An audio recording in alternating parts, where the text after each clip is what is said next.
good morning. Today I want to talk about the Raspberry Pi arcade that my son and I built, and it's just a ton of fun. The most fun part of it was building it with Jesse, and then of course playing with it with Jesse, and I throw in a bunch of old school games that I really loved from my days of going to Fun and Games in Framingham, which is still there, a little different version of it, but still there.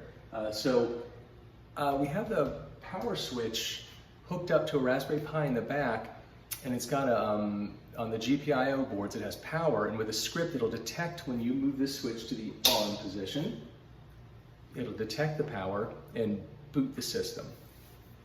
So here's the Raspberry Pi, and it's loading modules, it's mounting hard drives, doing what it needs to do. And then also there is a configuration setting to say automatically when it boots, immediately load the Raspberry Pi or RetroPi interface. And it's kind of like when you boot another computer, you have it boot into the kind of the GUI version, like a Windows version or a desktop. You can also have it boot right to the command line, but this seemed much easier. So here is RetroPi, and that is more of the configuration of how you want things to look on the interface here. MAME, which is an emulator, and we have 547 games. A lot of them are duplicates, but I kind of like some of the duplicates, slightly different versions, different languages. We have a Nintendo emulator, which is great for, I don't know, Mario Brothers, things like that from the old consoles. And the options, there's a lot. And then there's some ports of different games as well. But let's go into MAME, because that's kind of a very popular one. And we set it up so that it has a little teeny splash screen of kind of what the games are, like 1941. And we set the buttons up as well. Notice there's two joysticks, so two player. We bought the Championship Street Fighter II edition from Arcade 1-Up. Gutted it, but left the screen in, and then put our components in the back, our own buttons, controllers, amplifier, which I will go into a little later. But let's just launch a game. Like, what's a fun game that everyone might know? Oh, aliens. Ooh. Whoops. I changed into a different emulator, but this is kind of neat. So now that I'm here, there's different games in here like Super Mario Brothers, Star Wars, Zelda. Anybody remember Zelda? That was a home game. Let's play Zelda for a second. So it loads the ROM, which you can find online for free. Just push the start button here. Let me add a coin. Start, one player start, and then bed. Oh, and the sound, it's very soft, but we do have the sound working on it. And here we are. So those who remember Zelda, we just kind of go up into here, and I'll bring in a little closer. That might be nice. Down a little bit. Sorry for the herky-jerky portion of this. I tightened this up way too much. Okay. It's dangerous to go alone. Take this. Yay, I've got the sword. Woo!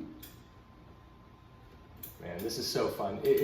We found games that we haven't played in just a million years. Oh, let me go this way instead. But yeah, I have to, that's one thing. We changed out the joysticks and everything, and you can assign buttons, and it's just a blast. I highly recommend this project. I will post, I used a lot of information from a person who goes by ETA Prime, and I'll post a link to that. And then there was a lot of customization as far as laying out the controllers and different things. What I'd recommend is do the research on how it was done, watch some videos, and then things like the power switch, you kind of have to dig a little deeper and kind of learn how all of those things work. But some basic networking skills, how to set up SSH, things like that. And I can go into that in another video, but I just wanted to show you kind of the front of the cabinet. And let's go to the back of the cabinet. I'll bring you on in here. Check it out. Okay, here's the back, the Arcade 1-Up. And inside, this is the monitor that you saw from the other side. Over here is our little Raspberry Pi. And here's some wires that run out of a GPIO board from that GPIO strip that has power that runs to the on-off switch, because I want to turn it on and off from the front so my kids could do it more easily rather than having to come in and flick other switches. And then here's some USBs. I have a keyboard back here if I ever need one. And then one runs video. There's like a little micro that runs to the video. This is more video related stuff. Here's the HDMI. This is the sound amplifier. And there's some scripts that kind of help assist in all of this. That with a red light under there, and this other controller over here control the joystick and the buttons. And yeah, that's pretty much it for back here, but it's cool. Oh, here's the audio. Now this is an older model. It's a Raspberry Pi 3B, I believe. And it does the trick and then some. And it's kind of fun because you can SSH into it and, you know, configure SCP files up and down, whatever you need to do. It also can just act like a Raspberry Pi Unix computer. Pretty sweet.